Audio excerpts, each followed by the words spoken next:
31 годишен жител од Тетовско Желино револтот за смртта на својот татко го историл врз возачот на Тетовската брза помош. Екипата била повикана да интервенира, таа се упатила кон селото, но во меѓувреме пациентот починал. Неговиот син го запрашал возачот зошто доцнат упатил вербални напади кон него, а потоа физички го нападнал со клоци и тупаници по главата и телото. И медицинските лица били истуркани од семејството, но тие успеале да го смират нивниот гнев. Возачот итно однесен во Тетовската болница, каде му се констатирани повеќе повреди. Началникот на брзата помош од Тетово Афри Малиу вели дека неговата екипа е постојано изложена на напади. Работиме во рамки на нашите можности. Во смена се само двајца лекари, едниот е во амбуланта, а другиот на терен. Но се случува да имаме неколку повици во исто време и во тој случај не можеме секаде да стигнеме ургентно. Проблемот може да се реши само со вработување на повеќе доктори, но и на друг медицински персонал. Тие треба да сваќаат едно. Значи доаѓаат на лекар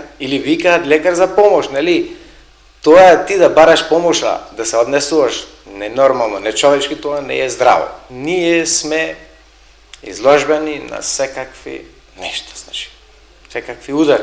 Ние бараме уште еднаш, преку телевизија, значи, од надлежните, посебно од министерот, да ни помога во овој случај, значи, да ни дава екипи, да ни дава вработување. Одамна бараме нови лекари, сестри и техничари, значи. Тоа досија, не знам, не иде како што е потребно. Началникот проблемот го гледа и во амбулантските интервенции кои ги врши брзата помош, иако тоа не е нивна законско врска. Кога не би ја обавувале оваа работа, тогаш би се зголемила нашата ефикасност на терен. Лошото од све ова, значи, ова е што ние цело време се пуниме. Ние направиме преку ноќ 150-160 пациенти. Тоа е амал за брза помош. Во нашите решенија, значи, имаме брза помош само со комбинја. Ние работиме амбулантски преглед, дневен преглед. Тоа не е обврска наша. Ама, на жалост, кај нас тоа е. Во Тетовската брза помош вработени се само 10 лекари, кои обслужуваат регион со околу 300.000 пациенти. Општинскиот комитет на ВМРО ДПМН Тетово со реакција за нападот на екипата на Тетовската брза помош. Отаму побара одговорност за ваквите зачестени напади, кои го уриваат достоинството на лекарската фела. Ваква ли е европското здравство? Ваква ли е европската заштита на здравствените работници? Вака ли се заштитува повредата од личниот интегритет на здравствените работници? Почитувани, здравствените работници во Македонија се понижени, нивното достоинство е симнато под секое ниво на човечност. Граѓаните изгубија довербата во овој министер. Состојбите од ден на ден стануваат се полоши, затоа одговорност мора да има.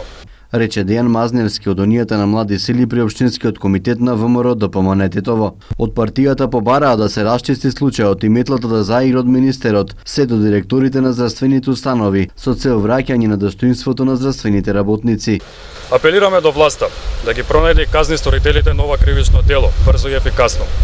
А министерот за здравство да преземе одговорност за хаосот во здравството кој е резултат на непрофесионалноста во раководењето. Метлата мора да зачисти секаде, почнувајќи од министерот, па се до директорите на здравствените установи. Рече Мазневски. Во понеделникот навечер екипата на брза помош од Тетово беше нападната од жител на Тетовско Желино. Тој револтот го историл врз возачот на брзата помош поради смртта на неговиот татко, која настапила додека амбулантното возило се упатувало кон селото. Тетовци му го најдоа чарето и на единствениот парк во Тетово. Деновиве може да се забележи дека речиси сите реквизити се одстранети или скршени од несовесни граѓани во паркот во близина на спортскиот центар познат како Жена парк. Во уште полоша состојба се наоѓа и скејт паркот наспроти автобуската станица. Таму пак дури и клупите за седење, но и циглите од кои е изградена рампата се откорнати и скршени. Вамо од Кршија направија Кока-кола ли кој беше таму, за рок од една неделја извадија оградите, ги запалија клупете, оборија канделабрите, овде ова го почнеа да оправат, дали го довршија или не знам, не личи на ништо. И овој парк не го држи. Значи нема ништо. Посеја што посеја, травата која ќе шиша, кога не и така дали. Макар да и младината доаѓа, овде уместо канта фрлен надвор, крши се качи на клупе, не знам што е дивља, што невидено. Скейт паркот беше изграден минатата година со помош на невладините организации. Жена паркот пак беше реконструиран од општина Тетово пред околу 3 години, откако подолг период ова место се користеше за разни девијации. Но сега и двете, меѓу ретките слободни зелени површини во градот, кои служеа како место за одмор и рекреација, се во ужасна состојба. Од општина Тетово велат дека се она што деновиве било демолирано, ќе се санира и во тек се активностите истото да се заврши во најкраток можен рок. Што се однесува до скейт паркот, во текот на летово ќе бидат обележани терени за уличен баскет, но и други реквизити за спортски активности на младите во Тетово, додадоа општинските власти. Девето оделенецот Марио Крајовски, кој учи во основното училиште Гоце Делчев во Гостивар, изминатиот период постигна значителни успеси на полето на математиката. Откако ги освои првите места на општинскиот и регионалниот надпревар, ученикот се закити со трета награда на државниот надпревар, а последниот во низата достигнувања го забележа на јуниорската олимпијада по математика, што се одржа на 26 мај, од каде се врати со бронзен медал. Ова награда за мене представува круна на успешна година. Значи, навистина, таа постигната со многу труд и јас сум многу среќен што успеав да го остварам ова достигнување. Оваа година, како што напомена и професорот, освоивме трета награда на државниот надпревар и прва награда на општинскиот и регионалниот надпревар. Исто така, јас се надпреварувам на овие надпревари уште од 5-то оделение, каде што можам да се пофалам дека оствари забележителни награди. Значи, јас сум премногу задоволен од тоа што го постигнавме заедно со професорот Миле и со професорот Ѓуро, да не го заборавам.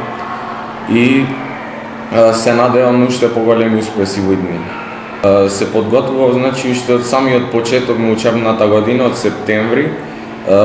Многу е напорно, значи за да се стигне до тука треба многу работа. Во текот на денот јас имав определен план што треба да работам, на што да посветувам внимание, колку време и сето тоа се трудев да го остварам, што ми успеа на крај и ова пристигна како резултат. Значи многу е потребно работа, време и без желба секако не може ништо да се постигне. Значи ова беше Олимпијадата на ниво на цела Македонија, учествуваа 48 ученици, најдобрите ученици од Македонија фактички и избираат им за Балканска олимпијада. Значи, во силна конкуренција беше надпреварот, така што освојавме бронзен медал. Значи, ова е успех што Гостивар беше, мислам, подолго време нема достигнат оваков успех на Олимпијада, да освои некој медал. Мислам, повеќе од 10 години нема освоено никако. Но се заблагодаруваме на директорот што не поддржува со оваквите надпревари, ми дава поддршка. Исто така до градоначалникот, до цело општество, на класниот раководител секако. Исто така можеме да му се заблагодариме на наставникот Ѓуро Трпески што комуницираме и секогаш имаме информации за кои што го припремаме ученикот за надпреварите. Класниот раководител на Марио, наставникот Ангелко Јанковски, вели дека се гордее со успесите на ученикот и дека за таквите талентирани и трудолюбиви деца неопходно е да има поддршка од сите страни. Постигнатите резултати и награди менторот и полуматурантот денес ги споделија со директорот на училиштето Игор Радески и наставничкиот колектив, од кои добија честитки и желби за натамошен напредок.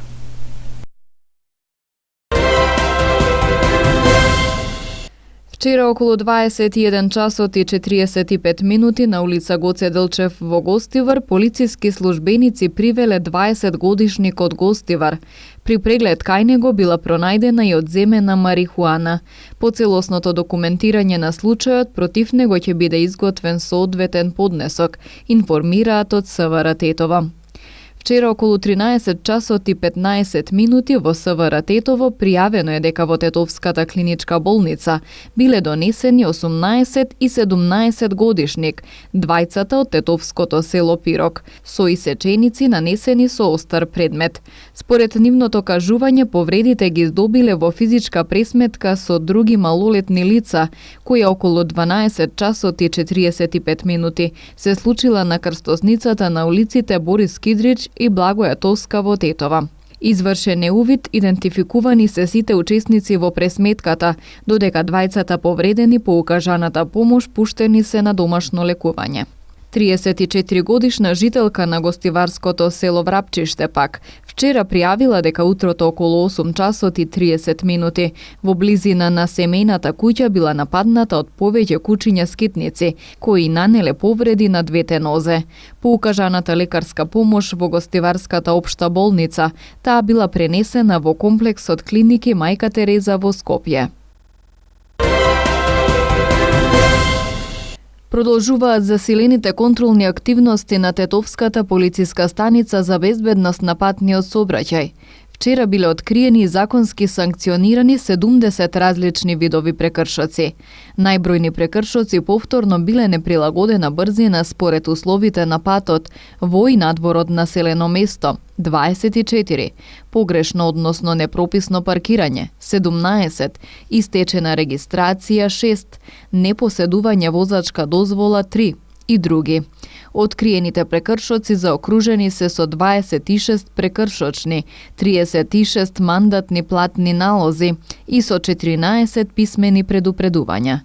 Инаку во првото тримесечие од годинава, за пребрзо возење на поширокото тетовско подрачје, изготвени се вкупно 1283 поднесоци, а за управување без возачка дозвола 300.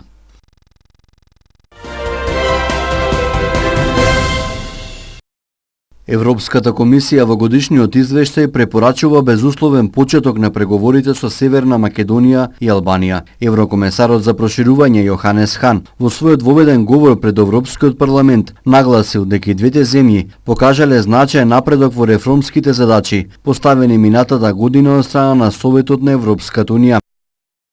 Северна Македонија продолжи да исполнува реформската агенда и постигна историски договор со Грција. Тоа е пример како да се зацврстуваат билатералните односи и е сјаен пример и сведоштво за моќта и привлечноста на Европската унија. Сега е време Европската унија да ги исполни своите ветувања, кога земјите кандидати ги исполнуваат своите. Импресионирани сме од успехот на Северна Македонија и Албанија од спроведувањето на реформите, историскиот преспански договор, решавањето на спорот за името и подобрувањето на односите со Бугарија.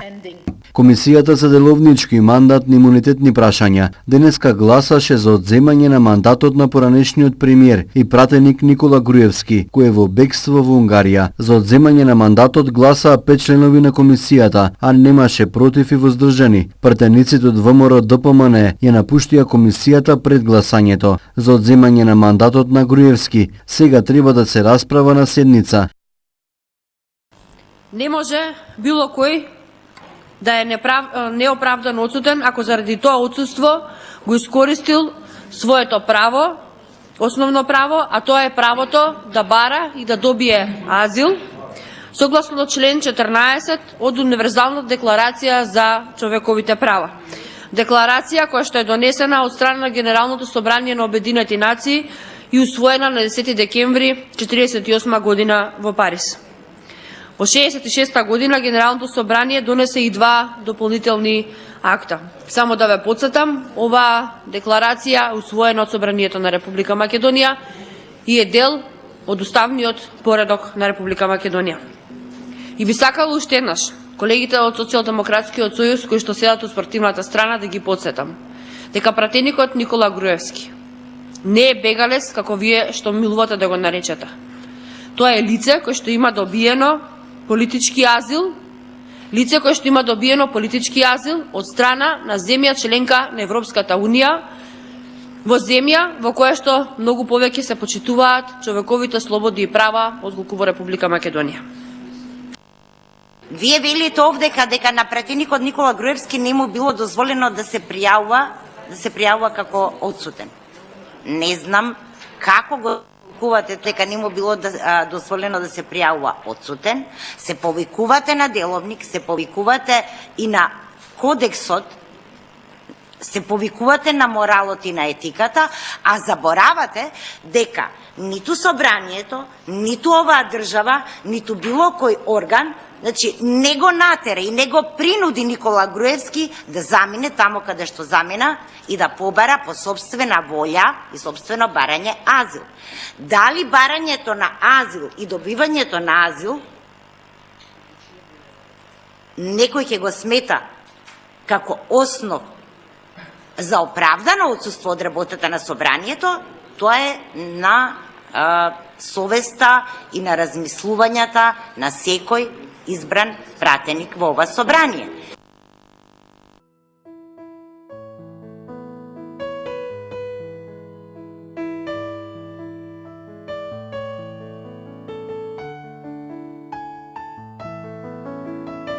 Времето денес беше сончево и топло со мала до умерена облачност.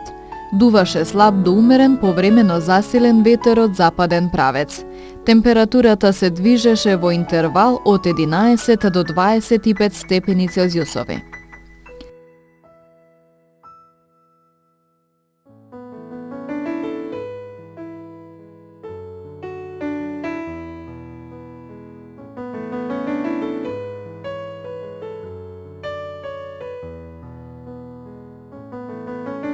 Утре не очекува сончево и топло време со мала до умерена облачност и со слаб до умерен ветер претежно од западен правец. Попладне ќе има изолирана појава на краткотраен дожд и ретки грмежи. Температурата ќе се движи во интервал од 10 до 24 степени Целзиусови.